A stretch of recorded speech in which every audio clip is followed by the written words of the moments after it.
more people noticing, and then that rumor leaks to somebody who is one of these talent scouts, and they may wander across it, but it's more likely that some social network will say, you know, Judy saw this on YouTube, you ought to go take a look.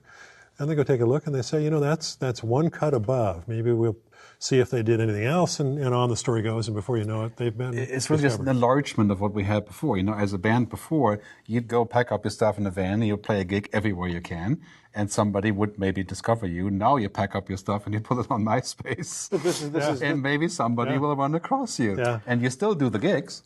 This is like the example of the married couple, long married, I think they were either Greek or Italian, where the husband and the wife were both cooks, and they would have the repartee in their own kitchen, and the husband would give the wife a pat on the butt as a kind of show of affection, and this became a cult offering on YouTube. This is another form of user-generated content, where you're basically creating your own mini-culture that then spreads into the mass. Yeah, and I have, I personally know a couple of people who have made it an ambition to become a television show. And so what they've done is produce a little YouTube clip. Now, I don't think that really one of them wants to be a cook, you know, have a cooking show, which are, of course, are big deals. And it is an awfully good way to sort of do a demo tape and at least have a shot at a lot of people watching it. I think this goes also with the discussion of what I call the people formerly known as the consumers, which I borrow from the Prince definition of him formerly known as Prince. I think what we're seeing here is that a lot of consumers, you know, who used to be relegated to being like over there getting stuffed with content, you know, and they still do to a large degree. But now they are saying like, wait a minute now, I got a camera.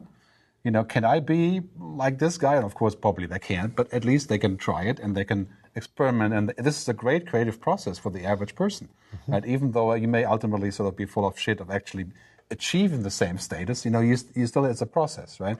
So I think what happens is consumers and users are thinking of themselves differently now as being part of the control mechanism of by having value of the click. Some people even argue that the user, just by being there and by actually fishing and doing stuff, they become content because that essentially creates the momentum, right? I mean, those big social networks like Bebo or Facebook, they wouldn't be anything without the users, just like eBay wouldn't be anything without buyers and sellers. Right, so the users in eBay are the content.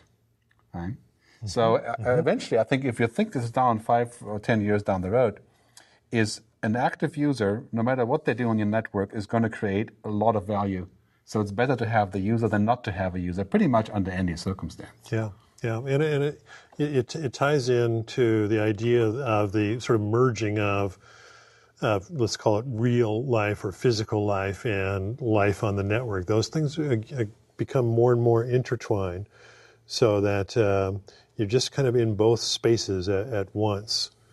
And the idea of just your presence on the network being part of the content, the fact that at Futurist.com, for example, the fact that people come from all over the world, when we display that, that's part of the content of what we're displaying. Oh, look, we get people from Iran and we get people from various countries in Africa and so on. And you think, how would they ever find this little website here in the U.S.? But they do.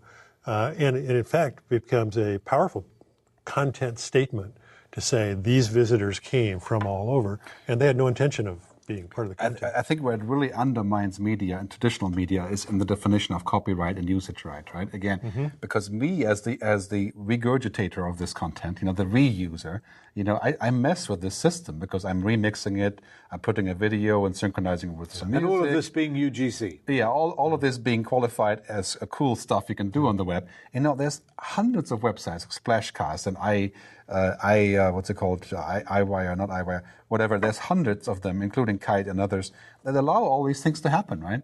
So who's to say if this is legal or not? And does a songwriter have a right to revoke permission of you using it as a soundtrack on YouTube?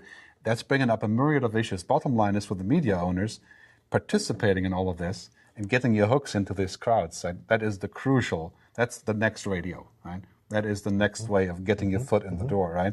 And so loosening up on the control mechanism here, which is sort of against the idea of guarding copyright, you know, that is the key, and that's a dichotomy that the current content owners are facing, right? They're going to allow this and be part of it, or they're going to keep on clutching on it and be part of it without a license.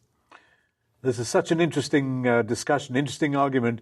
The whole notion of user-generated content and the feeling by the consumer or the user that I got to be me.